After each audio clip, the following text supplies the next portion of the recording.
Здравейте!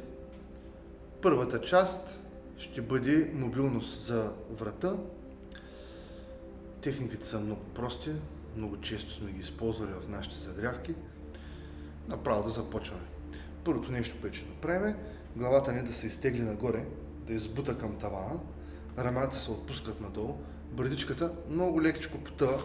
Идеята е тези мускули тук на врата да ни изтеглят нагоре черепа. Това е някаква неутрална позиция, която вече се е придобила с времето. А това е позицията, която трябва да адаптираме по време на практиката. Изтеглили сме хубаво. Първата техника, след като сме изтеглили, сме отпуснали рамената надолу, много лекичко може да ги дръпнем рамената назад, да може да отворим лекичко гръдния кош. Избутали сме с главата, отворили сме гръдния кош. Първото упражнение, много къси интервали, нагоре-надолу.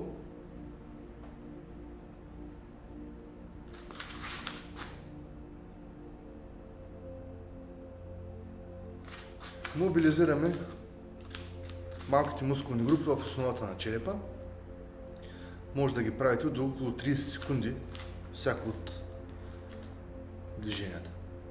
Сега, за да ви спестя време, защото знам, че всички хора времето ви е много ценно, само ще ви покажа техниките, интензивността и времетраенето, може да ги откриете самички.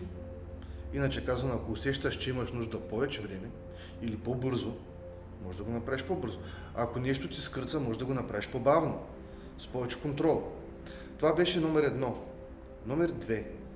Тук има ос на брадичката. Ето това е номер 2.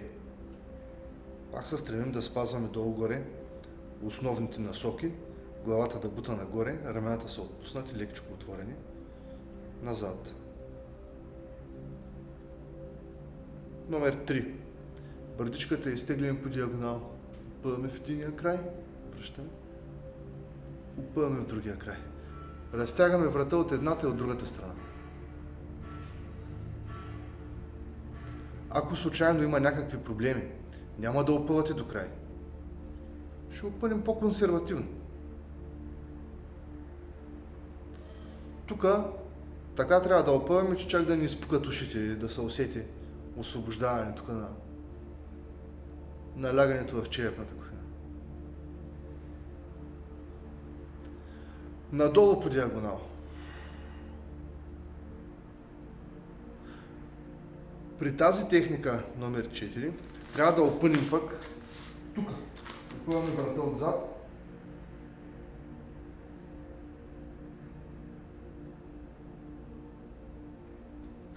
Ту от едната страна, ту от другата. Следващото упражнение, номер 5. Кръстосали сме ръцете тук и шеговито и кръстено от пилито напред. Сега ще се обърнем сега. Тук сме.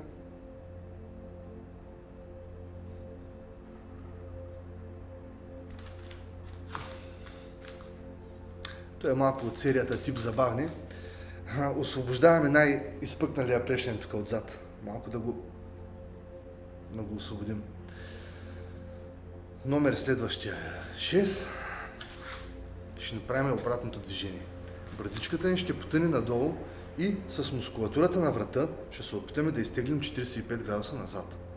Брадичката потъва. Теглим назад. Отпускаме. До неутрално положение. Ако нямате толкова добра сетивност и контрол, разбира се, че може да натискате брадичката. Отстрани, тук сме неутрална позиция.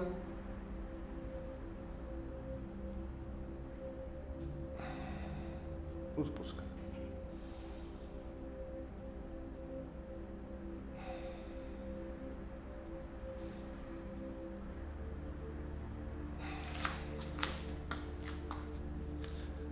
И последно, може да се опитаме да направим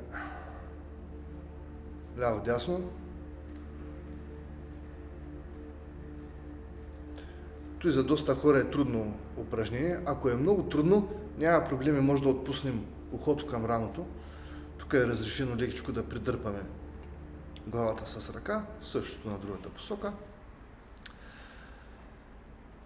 Техниките за врата са изключително много. Имаме още една камара техники, може в следващото видео да добавим, да усложним процеса. Опитайте и смело напред.